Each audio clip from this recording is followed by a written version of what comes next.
மகிமை உண்டாகட்டும். சேர்ந்து பாடுவோமா? பாடுவோம், மகிழ்வோம், கொண்டாடுவோம். அப்பா சமூகத்திலே பாடி மகிழ்ந்து கொண்டாடுவோம். கைகளை தட்டி பாடலாமா? Praise God. பாடலாமா? பாடுவோம், மகிழ்வோம், கொண்டாடுவோம். அப்பா சமூகத்தில் பாடி மகிழ்ந்து கொண்டாடுவோம். பாடுவோம், மகிழ்வோம், கொண்டாடுவோம். அப்பா சமூகத்தில் பாடி மகிழ்ந்து கொண்டாடுவோம். பாடலாமா? அக்கினி மது நீரே, ஆறுதல் மலை நீரே, அக்கினி மகள் நீரே, ஆறுதல் மலை நீரே, இக்கட்டு துணை நீரே, இருளில் வெளிச்சம் நீரே, இக்கட்டு துணை நீரே, இருளில் வெளிச்சம் நீரே. நன்றி நன்றி நன்றி நன்றி நன்றி நன்றி. பாடுவோம், மகிழ்வோம், கொண்டாடுவோம். அப்ப சமூகத்தில் பாடி மகிழ்ந்து பாடுவோமா? பாடுவோம், மகிழ்வோம், கொண்டாடுவோம். அப்ப சமூகத்தில் பாடி மகிழ்ந்து கைகளை தட்டி பாடலாமா? துயர் நீக்கும் மருத்துவரே, என் துதிக்கு பாத்திரரே, துயர் நீக்கும் மருத்துவரே, என் துதிக்கு பாத்திரரே, பலனெல்லாம் நீர்தானையா, என் பிரியமும் நீர்தானையா. சொல்லுங்க. என் பலனெல்லாம் நீர்தானையா, என் பிரியமும் நீர்தானையா. நன்றி நன்றி நன்றி. உள்ளத்தின் ஆழத்தில் நன்றி நன்றி. பாடுவோம், மகிழ்வோம், கொண்டாடுவோம். அப்ப சமூகத்தில் பாடி மகிழ்ந்து கொண்டாடுவோம். பாடுவோம், மகிழ்வோம், கொண்டாடுவோம். அப்ப சமூகத்தில் பாடி மகிழ்ந்து பலம கைகளை தட்டி ஆமென். கல்வாரி சிலுவையினால் என் சாபங்கள் உடைத்த தேவன், ஆபிரகாமின் ஆசீர்வாதங்களை எனக்கு இன்றைக்கும் தருகிற தேவன். பல்லமா? கல்வாரி சிலுவையினால் என் சாபங்கள் உடைந்ததையா, கல்வாரி சிலுவையினால் என் சாபங்கள் உடைந்ததையா, ஆபிரகாமின் ஆசீர்வாதங்கள் இந்த அடிமைக்கு கிடைத்ததையா. பாடுங்க. ஓ, ஆபிரகாமின் ஆசீர்வாதங்கள் இந்த அடிமைக்கு கிடைத்த. சொல்லுங்க. நன்றி. Come on. நன்றி நன்றி நன்றி நன்றி நன்றி. பாடுவோம், மகிழ்வோம், கொண்டாடுவோம். அப்ப சமூகத்தில் பாடி மகிழ்ந்து கொண்டாடுவோம். பாடுவோம், மகிழ்வோம், கொண்டாடுவோம். அப்ப சமூகத்தில் இயேசுவே உம் இரத்தத்தால் என்னை நீதிமானாய் மாற்றினீரே. இயேசுவே உம் இரத்தத்தால் என்னை நீதிமானாய் மாற்றினீரே. பரிசுத்த ஆவி தந்து உம் அன்பை ஊற்றினீரே. சொல்லாமா? பரிசுத்த ஆவி தந்து உம் அன்பை ஊற்றி. சொல்லுங்க. நன்றி நன்றி நன்றி நன்றி நன்றி நன்றி. ஓ, நன்றி நன்றி நன்றி.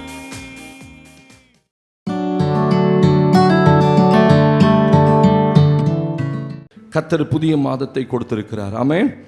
கடந்த மாதம் 31 நாட்கள். ஒரு பெரிய சந்தோஷம். இந்த மாசத்துல 28 நாள். அல்லேலூயா. அநேகருக்கு அது ஒரு பெரிய சந்தோஷம். 28 நாளில் சம்பளம் வந்துடும். கர்த்தருக்கு மகிமை. ஆட கத்தாவே, அடுத்த ஒரு 3 நாள் தானே ஆண்டவர் நடத்த மாட்டாரா?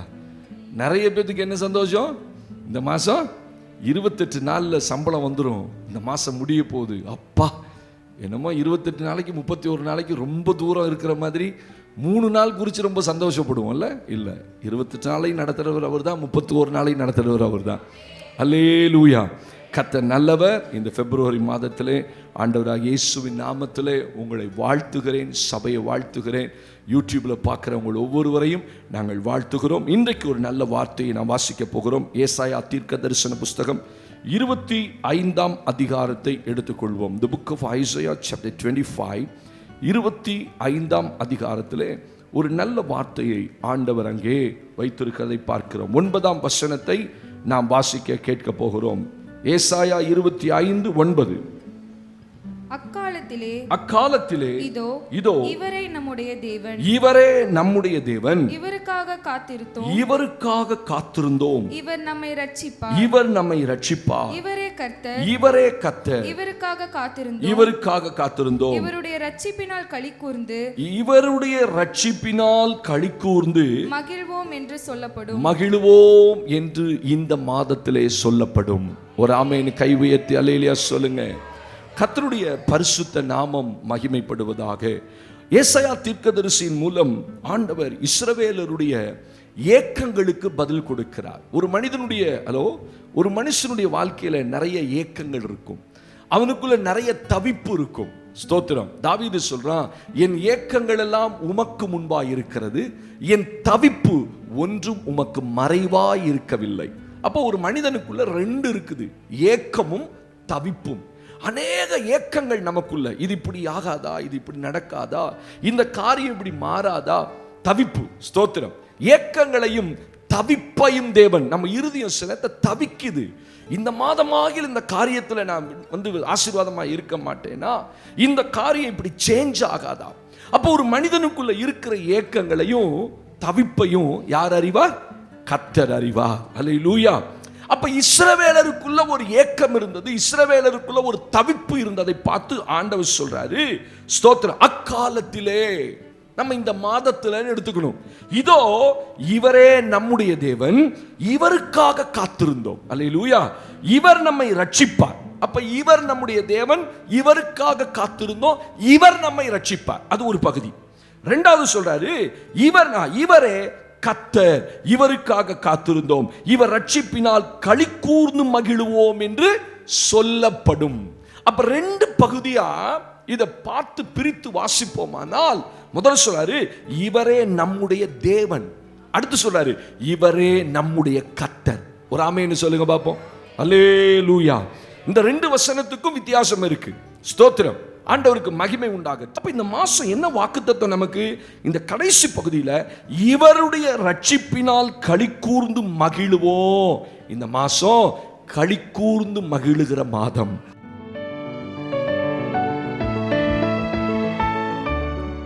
கைகளை உயர்த்தி ஒரு ஆமென்னு சொல்லுங்க. அல்லேலூயா. இவருக்காக தான் காத்திருந்தோம், இவர்தான் நம்முடைய தேவன் என்று இந்த மாதத்தில் அறிவீர்கள். இவர்தான் நம்முடைய கர்த்தர் என்று இந்த மாதத்தில், ஏன்னா நாம அவருக்காக மட்டும் காத்திருக்கிறோம். அல்லேலூயா. அப்ப காத்திருக்கும் போது அவர் என்ன செய்கிறார்? அவர் எப்படி வெளிப்படுவார்? அவர் தேவனாய் வெளிப்படுவார், அவர் கர்த்தராய் வெளிப்படுவார். இந்த 2க்கும் என்ன வித்தியாசம்? இவருடைய ரட்சிப்பினால் களி கூர்ந்து மகிழ கடவோம் என்று சொல்லப்படும். இந்த மாசம் கர்த்தர் நம்ம என்ன செய்வாரா? களி கூர்ந்து மகிழ பண்ணுவார். நிறைய காரியங்கள்ல நம்முடைய இருதயம் துக்கமா இருந்தது, தவிப்பா இருந்தது, ஏக்கமா இருந்தது, எதிர்பார்ப்போடு இருந்தது. என் காரியங்கள் எப்படி இருக்கும்? இந்த மாசத்துல சொல்றார், உன்னை கர்த்தர் களி கூர்ந்து மகிழ பண்ணுவார். எதனால களி கூர்ந்து மகிழ பண்ணுவார்? வாசிக்கலாமா என்னோட?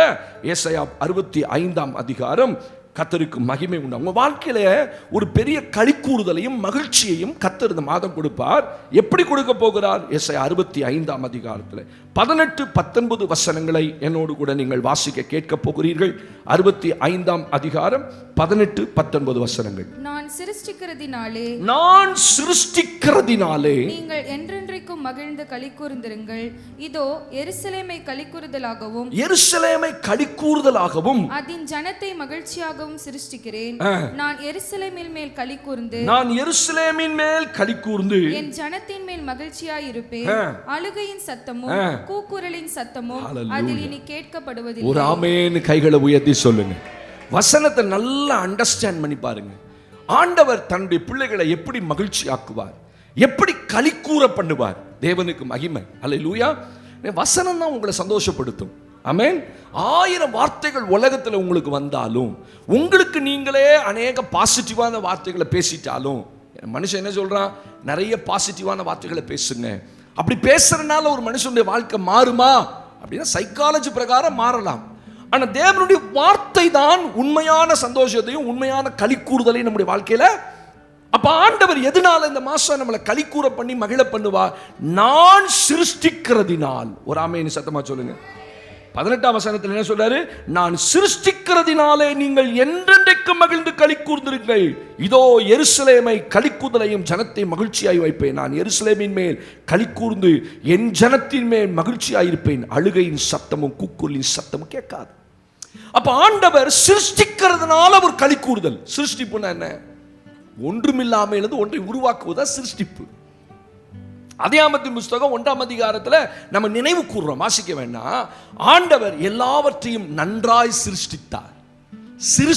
He created the heaven and the earth. அப்ப எதிலிருந்து ஒன்றை கர்த்தர் உண்டாக்கினார்? ஒன்றுமில்லாமையிலிருந்து ஒன்றை உருவாக்கினார். தேவன் மாத்திரம்தான் ஒன்றுமில்லாமையிலிருந்து ஒன்றை உருவாக்க முடியும். மனுஷன் ஒன்றுமில்லாமையிலிருந்து ஒன்றை உருவாக்க முடியாது. அவனால படைக்க முடியும், ஆனா ஏதோ ஒன்றை வைத்துத்தான் அவனால உண்டாக்க முடியும். அல்லேலூயா. ஒரு ஜீவனை உண்டாக்கணும்னா அவனுக்கு அதுக்கு கருமுட்டைகள் தேவை. ஸ்தோத்திரம். மனுஷன் குளோனிங்ல மனுஷனை அதே அச்சு வாத்தாப்புல உண்டாக்குறான். ஒண்ணுமில்லாம இருந்து ஒன்றை உருவாக்க முடியாது. ஏதோ ஒன்று அவனுக்கு வேண்டும். ஒரு கட்டடம் கட்டணும்னா அவனுக்கு மண்ணு செங்கல் வேணும். ஒரு விமானத்தை உண்டாக்குறான், போகணுன்றான், ஸ்பேஸுக்கு போகணுன்றான். ஏதோ ஒன்று அவனுக்கு வேண்டும் உருவாக்குவதற்கு. ஆனா தேவனுக்கு எதுவுமே தேவையில்லை, அவரால் சிருஷ்டிக்க முடியும். கைகளை உயர்த்தி ஆமென் சொல்லுங்க. உண்டாக கடவுள் he sends his word. வார்த்தை அனுப்பி உண்டாக்கினார். அங்க ஏதாவது இருந்துச்சா? ஒண்ணும் இல்லை. பூமி ஆனது ஒழுங்கின்மையும் வெறுமையுமா இருந்தது. வெறுமை ஒண்ணுமே கிடையாது. அவர் தான் உண்டாக்கினார். சமுத்திரத்தை உண்டாக்கினார், மச்சங்களை உண்டாக்கினார், பூமி ரெண்டா பிரிச்சா, ஜலத்தையும் தரை, இதெல்லாம் தேவன் சிருஷ்டிக்கும் போது ஒன்றுமில்லாமல் இருந்து ஒன்றை உருவாக்கினார். அப்ப ஆண்டவர் சொல்றாரு, நான் சிருஷ்டிக்கிறதினாலே உங்களை கர்த்தர் களிகூறப்படும். அப்ப ஏதோ ஒன்று உங்க வாழ்க்கையில இல்லாம இருக்குது, அதை ஏதாவது ஒன்றினால நம்ம சம்பாதிக்கலான்னு பார்க்கிறோம். ஆனா கர்த்தர் சொல்றார், அங்க ஒண்ணுமே இல்லைன்னாலும் நான் சிருஷ்டிக்கிறதுனால நீ சந்தோஷப்பட போ. அப்படின்னா என்ன அர்த்தம்? ஏதோ ஒன்று இடிக்கப்பட்டு கிடக்கு, ஏதோ ஒன்று பாலாய் கிடக்கு. அப்ப பைபிள்ல நிறைய இடங்கள்ல நான் சிருஷ்டிப்பேன், கட்டுவேன், நாட்டுவேன் இப்படி ஆண்டவர் சொல்லும்போது என்ன அர்த்தம்னா, உங்க வாழ்க்கையில பல இடங்களை இடிக்கப்பட்டு தோல்வி அடைந்து பிரச்சனையின் மத்தியில இவ்வளவுதான் என் வாழ்க்கை இனி நடக்காதுன்னு சொல்லும்போது அங்கதான் கர்த்தர் சிருஷ்டித்து உங்களை கர்த்தர் இந்த மாதம் மகிழ பண்ணுவார். கைகளை உயர்த்தி ஒரு ஆமென்னு சொல்லிருங்க பார்ப்போம். அல்லேலூயா. எங்கெல்லாம் இடிக்கப்பட்டிருக்கோ, எங்கெல்லாம் பாலாய் கிடக்குதோ, எங்கெல்லாம் கட்ட முடியாது நீங்க நினைக்கிறீங்களோ, எங்கெல்லாம் சரிப்படுத்த முடியாது நீங்க நினைக்கிறீங்களோ, நான் சிருஷ்டிப்பதினால் கர்த்தர் மாத்திரம் தான் சிருஷ்டிக்க முடியும். ஒன்றுமில்லாமல் இருந்து ஒன்றை உருவாக்கி உங்களோட வாழ்க்கை எந்த நிலைமையில இருந்தாலும் கர்த்தர் சொல்ல, இந்த மாசம் நான் சிருஷ்டிக்கிறதுனால உன்னை மகிழ பண்ணுவேன், கலிகூற பண்ணுவேன். இரண்டாவது, தேவன் எப்படி ஒரு மனுஷனை கலிகூற பண்ணுகிறார்? கர்த்தருக்கு மகிமை உண்டாகட்டும். யோவேல் 2ஆம் அதிகாரம் 21ஆம் வசனத்தை நாம் வாசிக்க போகிறோம். Hallelujah. The book of Joel chapter 2 verse 21. பின்னாடி திருப்பிக் கொள்ளுங்கள். ஓசியாவுக்கு அடுத்த புஸ்தகத்துக்கு வந்துருங்க. தேவனுக்கு மகிமை உண்டாகட்டும். யோவேலின் தீர்க்கதரிசன புஸ்தகத்திலே 2ஆம் அதிகாரத்தில் 21ஆம் வசனத்தை நாம் வாசிக்க கேட்க போகிறோம். தேசமே பயப்படாதே, மகிழ்ந்து களிக்கூறு. கர்த்தர் பெரிய காரியங்களை செய்வதினால் உங்களை கர்த்தர் இந்த மாசம் மகிழ பண்ண போகிறார். தேசமே யார சொல்றாரு? தன்னுடைய ஜனங்களை பார்த்து சொல்றாரு. இஸ்ரவேல் வம்சமே, இஸ்ரவேல் தேசமே, இஸ்ரவேல் ஜனமே. தேசம் என்று சொன்னால் ஜனங்கள். ஸ்தோத்திரம், ஆமென். தேசமே பயப்படாதனா என் ஜனங்களே பயப்படாத, கர்த்தர் பெரிய காரியம் செய்வதினால் அவர் உங்களை மகிழ பண்ண போகிறார். பயப்படாதே, கர்த்தர் பெரிய காரியங்களை நீ மகிழ்ந்து களிக்கூறு. உங்களை களிக்கூர்ந்து மகிழ பண்ணுவார் எழுதப்பட்டிருக்கு. அப்போஸ்தலர் மகிழ்ந்து களிக்கூறு, கர்த்தர் பெரிய காரியங்களை. அப்படி என்ன பெரிய காரியம் செய்ய போறாரு? பெரிய காரியம் செய்வார்னு நான் சொல்லிட்டு போயிடலாம். ஆனா என்ன செய்ய போறாரு? அடுத்த வசனம் சொல்றாரு, ஆண்டவருக்கு மகிமை உண்டாகட்டும். வாசிக்கலாமா? வெளியின் மிருகங்களே பயப்படாதே, வனாந்தரத்திலே மேய்ச்சல் உண்டாகும், விருட்சங்கள் காய்களை காய்க்கும், அத்திமரம் திராட்சை செடியும் பலனை தரும். என்ன பெரிய காரியம் செய்ய போறாரு? எதனால உங்களை கர்த்தர் மகிழ பண்ண போறாரு? கர்த்தருக்கு ஸ்தோத்திரம். அவர் சொல்ல, அந்த 2ஆம் அதிகாரத்தில் நீங்க முழுசையும் வாசித்து பார்த்தீங்கன்னா, அங்க மழை இல்லை, அங்க அப்ப தாழ்ச்சி இருந்தது, அங்க அதனால ஆகாரம் இல்லை, பலி இல்லை. யோவேல் 1ஆம் அதிகாரத்தில் 2ஆம் அதிகாரத்தில் நீங்க வாசித்து பார்த்தீங்கன்னா, காணிக்க கொடுக்க கூட ஜனங்களுக்கு காணிக்க இல்லை, விதைகள் மண்கட்டுகளின் கீழே மக்கி போயிற்று, அவங்களுக்கு பலி செலுத்துவதற்கு பலி இல்லை, மிருகங்கள் இல்லை தேசத்துல, ஆடு மாடுகள் இல்லை, எல்லாம் செத்து போச்சு, பஞ்சம். அப்ப கர்த்தர் சொல்றார், இந்த வருஷம் கர்த்தர் பெரிய காரியம் செய்வதனால நீ மகிழ்ந்து களிக்கூறு. எதனால? எல்லாம் உனக்கு பலனை கொடுக்க போகுது. அல்லேலூயா. எதனை புரிஞ்சுக்கிட்டீங்க? அதை வெளியின் மிருகங்களே பயப்படாதீங்கள், வனாந்தரத்தின் மேய்ச்சல் உண்டாகும். ஸ்தோத்திரம். மிருகங்களை ஏன் பயப்பட வேண்டாம்னு சொல்றாரு? உனக்கு மேய்ச்சல் இல்லை, ஆனா நான் இந்த வருஷம் உனக்கு மேய்ச்சலை உண்டாக்குவேன். அடுத்து சொல்றாரு, விருட்சங்கள் காய்களை காய்க்கும். ஒரு மரத்துல ஒரு கனி கூட வரல, எல்லாம் சாபமா போயிட்டு. கர்த்தர் என்ன செய்றாரு? விருட்சங்களை உண்டாக்குகிறதினால் நீ சந்தோஷப்படுவ. அத்திமரமும் திராட்சை செடியும் பலனை கொடுக்கிற மாதம். நீங்க படுகிற பிரயாசத்துக்கு ஏற்ற பலனை கர்த்தரே தந்து, இவருக்காகவே காத்திருந்தோம், அவரே நம்முடைய ரட்சிக்கிறவர் என்று சொல்லுங்கள். ஆமென். ஆண்டவர் பெரிய காரியம் செய்வார். என்ன அர்த்தம்? இதுவரைக்கும் பலன் கொடாத உங்க வாழ்க்கையின் பகுதிகளை தேவன் இந்த மாதம் பலன் கொடுக்கிறத பார்க்க வைத்து உங்களை சந்தோஷப்படுத்துவார். ஆமென். மூன்றாவது, எப்படி தேவன் தம்முடைய பிள்ளைகளை களிக்கூர்ந்து மகிழ பண்ணுவார்? ஆபகுக்கின் புஸ்தகத்திலே 3ஆம் அதிகாரத்திலே 18ஆம் வசனத்தை நாம் எடுத்துக்கொள்வோம். ஆபகுக்கின் தீர்க்க தரிசன புஸ்தகம். ஆண்டவருக்கு மகிமை உண்டாகட்டும். எடுத்துக்கொள்ளுங்கள். ஹல்லேலூயா. 3ஆம் அதிகாரம் 18ஆம் வசனத்தில் நாம் ஒரு செய்தியை நாம் அங்கே வாசிக்கிறோம். 1086ஆம் பக்கம், 1086 பேஜ் நம்பர். ஆபகுக்கின் புஸ்தகம் 3ஆம் அதிகாரம் 18ஆம் வசனம் வாசிக்கலாமா? நான் கர்த்தருக்குள் மகிழ்ச்சியாய் இருப்பேன், என் ரட்சிப்பின் தேவனுக்குள் களிக்கூறுவேன், என் ரட்சிப்பின் தேவனுக்குள் களிக்கூறுவேன். ஆண்டவராகிய கர்த்தர் என் எப்படி உங்களை களிக்கூற பண்ண போகிறாரு? ஆண்டவராகிய கர்த்தர் என் பலன், அவர் என் கால்களை மான்கால்களை போலாக்கி உயரமான ஸ்தலங்களில் என்னை நடக்க பண்ணுவார். அப்பா, வசனத்தை நல்ல கோர்வையா கவனிச்சிட்டே வாங்க. நான் கர்த்தருக்குள் மகிழ்ச்சியாயிருப்பேன், என் ரட்சிப்பின் தேவனுக்குள் களிக்கூறுவேன். அப்ப இந்த மாசம் கர்த்தர் மகிழ பண்ணுவார், களிக்கூற பண்ணுவார். எப்படி? அவர் சொல்றாரு, ஆண்டவராகிய கர்த்தர் என் பலனா மாற போறார். கைகளை உயர்த்தி ஒரு ஆமென்னு சொல்லுங்க. உங்க பலத்துல நீங்க இதுவரைக்கும் நடக்க முடியல, களிக்கூற முடியல, மகிழ பண்ண முடியல. நீங்க சந்தோஷமா இருக்கணும்னு பாக்குறீங்க, களிக்கூறணும்னு நினைக்கிறீங்க, ஆனா முடியல. ஆனா எப்ப உங்களால களிக்கூற முடியும், மகிழ முடியும்னா கர்த்தர் உங்க பலனா மாறணும். அப்ப கர்த்தர் என்னுடைய பலன், அவரின் கால்களை மான்கால்களை போலாக்கி உயர் ஸ்தலங்களில் என்னால ஏற முடியாத உயரத்துக்கு கர்த்தர் என்னை ஏற பண்ணுவதினால் இந்த மாசம் களிக்கூர்ந்து மகிழ பண்ண போகிறார். உங்களை நீங்க அறியாத உயரத்துக்கு கர்த்தர் கொண்டு போய் உயரமான ஸ்தலங்களிலே. ஹல்லேலூயா. அதனாலதான் அவர் சொல்றாரு, என் கால்களை மான்கால்களை போலாக்கி. சாதாரண காலில் மேல மலையில ஏற முடியாது, அதுக்கு ஒரு பலன் வேணும். உலகத்தினுடைய உயர்ந்த மலைகள்ல ஏறுறாங்க, எவரெஸ்ட் சிகரத்தில். நீங்களும் நானும் போன பாதியிலே செத்து போயிடுவோம், மூச்சு விட முடியாது, ஆக்சிஜன் இருக்காது. அதுக்கு ஒரு பலன் வேணும், அங்க மேல ஏறுறதுக்கு பல பயிற்சிகள் வேணும். அப்ப என்ன சொல்றாரு, கர்த்தர் என் பலனா மாறுவாரு. அப்படி மாறும்போது என் கால் சாதாரண கால் அல்ல, மான்கால்களை போல கர்த்தர் மாற்றி சாதாரண இடங்களில் அல்ல. விசுவாசிக்கிறவங்க கையை உயர்த்தி பெற்றுக்கொள்ளுங்க. உயர்ந்த இடத்திலே என்னை ஏற பண்ணுவார். நடக்க பண்ணும்போது என் இருதயம் சந்தோஷப்பட்டு களி கூறும். ஹல்லேலூயா. நான்காவது, கர்த்தருக்கு மகிமை உண்டாகட்டும். செப்பனியாவின் புஸ்தகத்திலே 3ஆம் அதிகாரத்திலே ஆண்டவருக்கு மகிமை உண்டாகட்டும். செப்பனியாவின் தீர்க்கதரிசன புஸ்தகம் 3ஆம் அதிகாரம், ஆண்டவருக்கு மகிமை. 1089 பக்கத்துல ஸ்தோத்திரம். 14, 15 2 வசனங்களை நான் வாசிக்க போகிறோம். சீயோன் குமாரத்தியே, சீயோன் குமாரத்தியே, கெம்பீரித்து பாடு, கெம்பீரித்து பாடு. இஸ்ரவேலே ஆர்ப்பரியுங்கள். எருசலேமின் குமாரத்தியே, நீ முழு இருதயத்தோடும் மகிழ்ந்து களிக்கூறு. கர்த்தர் உன் ஆக்கினைகளை பாருங்க, எதனால கர்த்தர் மகிழ பண்ண போறார்? கர்த்தர் உன் ஆக்கினைகளை அகற்றி உன் சத்துருக்களை விலக்கினார். இஸ்ரவேலின் ராஜாவாகிய கர்த்தர் உன் நடுவில் இருக்கிறார். இனி தீங்கை காணாது. இனி நீ தீங்கை, அல்லேலூயா, ஆக்கினையை அகற்றி சத்துருவை கர்த்தர் விரட்ட போவதனால கர்த்தர் தம்முடைய பிள்ளைகளை மகிழ பண்ண போகிறார். அல்லேலூயா, அல்லேலூயா. கர்த்தர் உன் ஆக்கினைகளை அகற்றி உன் சத்துருக்களை விலக்கினார். சீயோன் குமாரத்தியே, நீ கெம்பீரித்து பாடு. ஏன் இதுவரைக்கும் பாட முடியல? ஏன் இதுவரைக்கும் களி கூற முடியல? ஏன் இதுவரைக்கும் எனக்கு மகிழ்ச்சி இல்லை, சந்தோஷம் இல்லை?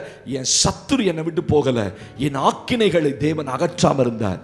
இந்த மாதம் கர்த்தர் உன் ஆக்கினைகளை அகற்றி உன் சத்துருக்களை விலக்குவதனால் உன் இருதயம் களி கூர்ந்து பாடும். ஆமென். எழுந்து நிற்போம் தேவ சமூகத்தில். ஆண்டவருக்கு மகிமை உண்டாகட்டும். கர்த்தர் 4 விதமான களி கூறுதலையும் மகிழ்ச்சியும் கர்த்தர் இந்த மாதம் கொடுப்பார். ஆண்டவருக்கு மகிமை. இவருக்காக காத்திருந்தோம், இவரே நம்முடைய தேவன். இவருக்காக காத்திருந்தோம், இவரே நம்முடைய கர்த்தர். அவர் நம்மை களிகூற பண்ணுவார், மகிழ்ந்து களிகூற பண்ணுவார் என்று அந்நாட்களிலே சொல்லப்படும். இந்த மாதம் கர்த்தர் உங்களை சொல்ல வைப்பாரு, உங்களை களிகூற பண்ணுவாரு. ஹல்லேலூயா. கர்த்தர் கொடுத்த இந்த நல்ல வார்த்தைகள், இந்த 4 விதமான ஆசீர்வாதங்கள், ஓ கர்த்தர் சிருஷ்டிக்க போகிறதுனால என்னை களிகூற பண்ண போகிறார். கர்த்தர் பெரிய காரியங்களை என் வாழ்க்கையில செய்ய போகிறார். பலனை கொடுக்கிற மாதமாய் தேவன் மாற்றும் போது சந்தோஷப்படுவார். கர்த்தரின் பலனாயிருந்து என் கால்களை மான் கால்களை போலாக்கி உயர்ந்த இடங்களில் ஏற பண்ணும் போது என்னை சந்தோஷப்படுத்துவார். வேதம் சொல்லுது, ஆக்கினைகளை அகற்றி சத்துருவை விலக்கும் போது என் இருதயம் மகிழ்ந்து களிக்கூறும். கர்த்தர் கொடுத்த வாக்குத்தத்தங்களுக்காய் கரங்களை உயர்த்தி நம்ம எல்லாரும் வாய்த்து கர்த்தரை ஸ்தோத்திரம் பண்ணுவோம். ஸ்தோத்திரம், ஸ்தோத்திரம்.